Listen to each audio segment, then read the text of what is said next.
Imagine this. You've arrived at a restaurant with your family, you sit down, the menus arrive, and without giving it a second thought, you reach for your phone. After all, you've done this dozens of times before, but today, one tiny detail changes everything.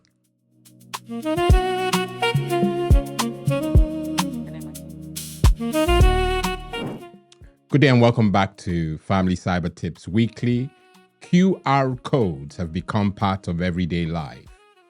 We use them to view menus, to pay for services, to collect parcels, to connect to Wi-Fi, and so much more. They're fast, they're convenient, and because we use them so often, we almost stopped thinking before we scan. Unfortunately, criminals know that. You've probably heard of phishing. That's when criminals send fake emails pretending to be someone you trust, hoping you'll click a malicious link or hand over personal information. And then there's smishing, exactly the same scam, except it arrives as a text message. Next, we have vishing. Instead of an email or text, it's a phone call. Someone pretends to be your bank, the police, or another trusted organization. They create urgency and hope you'll act before you think. And then there's another version, the one that we're focusing on today. It's called Quishing. The Q stands for QR code. Instead of sending an email, a text message, or making a phone call, the criminal simply persuades you to scan a fake QR code. And that code might send you to a payment page, a fake one, or a fake banking website, a convincing login screen designed to steal your details. So although the delivery method is different, the goal in all those examples that I mentioned is exactly the same: to gain your trust before they gain your information. So I'm going to show you how easily this can happen, and the 4 words our family now remembers every time we see a QR code. Lunch has just begun. Everything looks perfectly normal. The restaurant is busy. The atmosphere is relaxed. The menu arrives. Nothing seems unusual until you take a closer look. Someone has placed a QR code sticker over the original one. It's subtle. Most people wouldn't notice.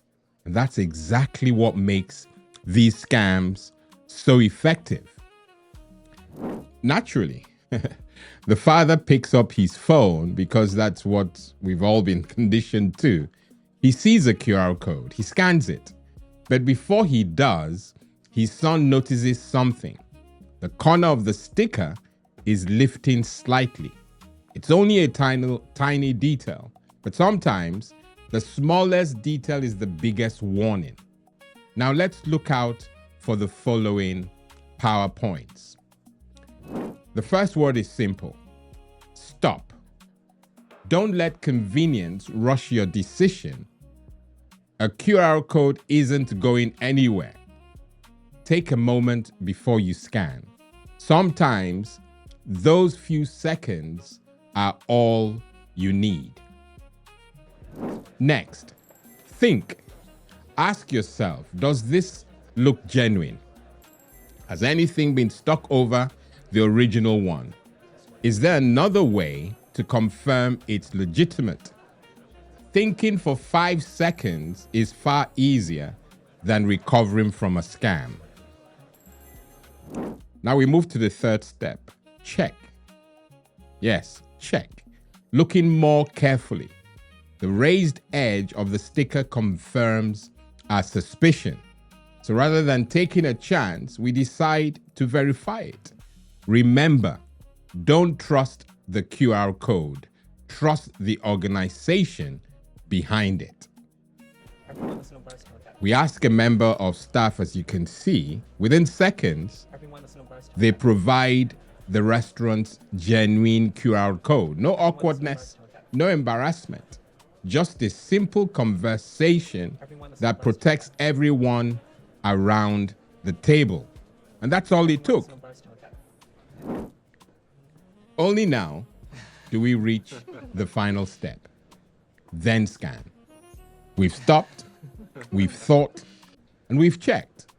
Now, and only now, do we scan with confidence. The meal arrives, the conversation continues, and lunch carries on exactly as it should.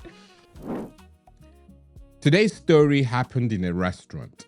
Tomorrow, it might be a parking meter, an EV charger, a parcel locker, an event poster, or anywhere else you come across a QR code. The location will change.